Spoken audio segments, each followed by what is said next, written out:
écrivain et elle faisait de la recherche scientifique en tant qu'océanographe. Donc j'aimerais savoir comment elle relie ces trois choses-là.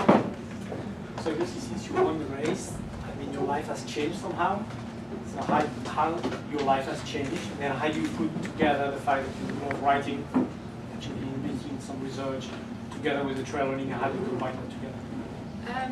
I think my motivation in life, I guess, is just a passion for living every moment that you've got and exploring this beautiful world that we live in, and pushing myself, so exploring my limits mentally, physically, and soul as well. Can you translate that? Donc bien sûr, il y a une philosophie un peu épicurienne derrière tout ça, c'est vraiment essayer de se dire comment on profite de chaque minute qui nous est donnée pour explorer la planète, et donc on comprend effectivement le lien qu'il peut y avoir entre notre marque et donc essayer de profiter de chaque minute. And so part of that passion involves in trying to share that experience with other people, so that's where the writing comes in. And my profession as a scientist was born of wanting to protect and conserve this world that we live in, so that we still have a world to explore. Donc la même passion qui l'anime pour se dépasser, j'ai oublié de traduire cette partie-là, elle l'anime aussi pour partager, ce qui explique aussi pourquoi elle s'est lancée en quelque sorte dans l'écriture, pour partager avec le plus grand nombre sa passion de la nature. Et l'aspect évidemment études et recherche, elle s'attache à essayer de comprendre comment on peut préserver l'environnement dans lequel elle évolue, de façon à ce que les futures générations puissent aussi en profiter comme on le fait nous aujourd'hui.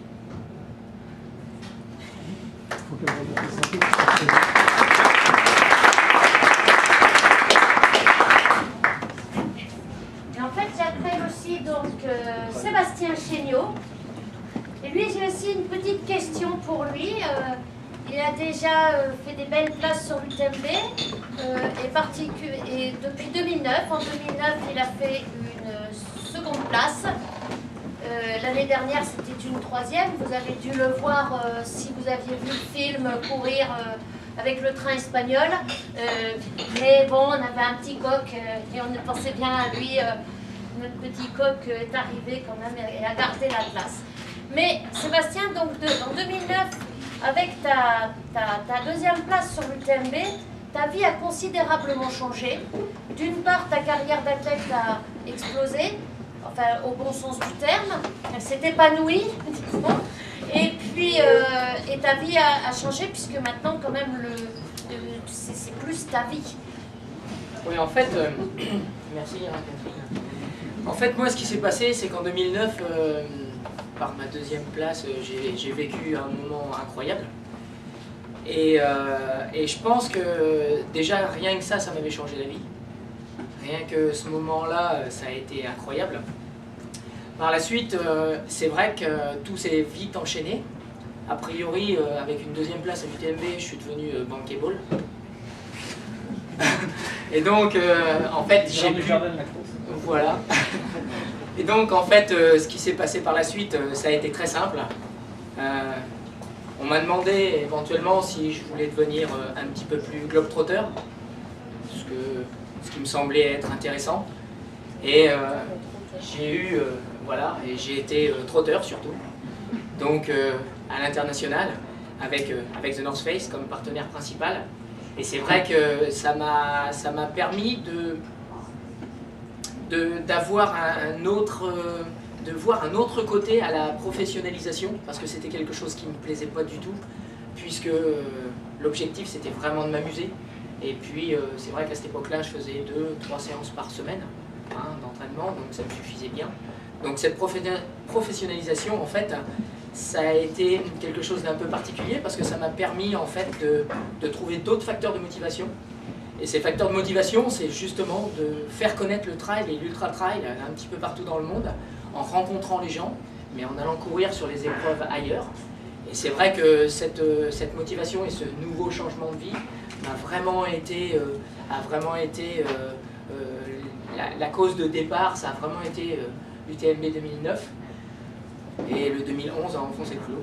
Donc voilà, donc je m'amuse sur ce type. Hein, que sera 2012 Je peux rajouter justement une petite question par rapport à ça, justement par rapport à 2012. On ne va pas poser la question à Lydie qui reste la grandissime favorite. Ouais, pour info, pour ceux qui ne connaissent pas Lydie, elle l'a gagné 4 fois.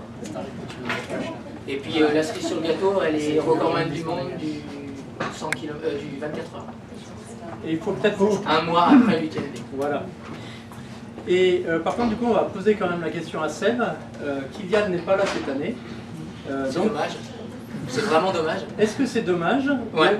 Ou comment vois-tu la course, justement? En fait, il y a une chose qui est très importante, c'est qu'on m'a posé la question. Et en fait, depuis 2008, où j'ai enfin terminé ce fameux UTMB avec Pascal Blanc, je me suis rendu compte que tout ce qui concernait les résultats, tout ce qui concernait la place, le temps, c'était ni plus ni moins que des conséquences de bonne préparation, d'arriver sur l'épreuve en état, comme disait Lizzie. Lizzie a dit plusieurs fois une chose très juste, le plus compliqué c'est d'aller jusque sur la ligne de départ.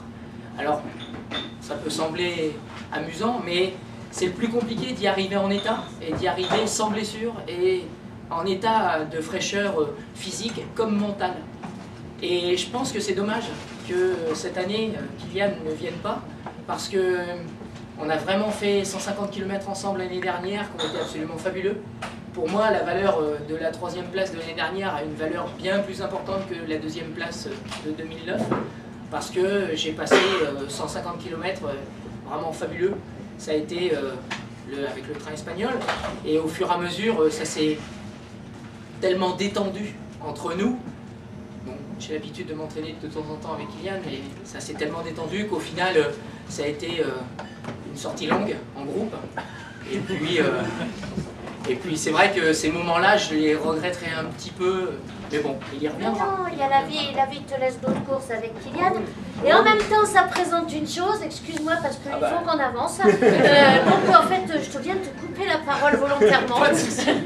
Donc en fait ça démontre aussi une chose, c'est que les coureurs qui viennent sur l'Ultra Trail, ce soit quelque course que ce soit, qu'ils soient athlètes de haut niveau, qu'ils soient des coureurs du dimanche ou du samedi d'ailleurs, eh bien, ils viennent s'ils veulent, mais que s'ils veulent, c'est-à-dire qu'ils ont le choix. Nous, on n'est pas allé chercher des coureurs pour aller chercher des coureurs. C'est ouvert à tous, et c'est présent, et chacun fait son choix, et s'il n'a pas envie de venir, ou s'il a d'autres choses à faire, ça peut arriver, et d'ailleurs, même, il y en a certains qui courent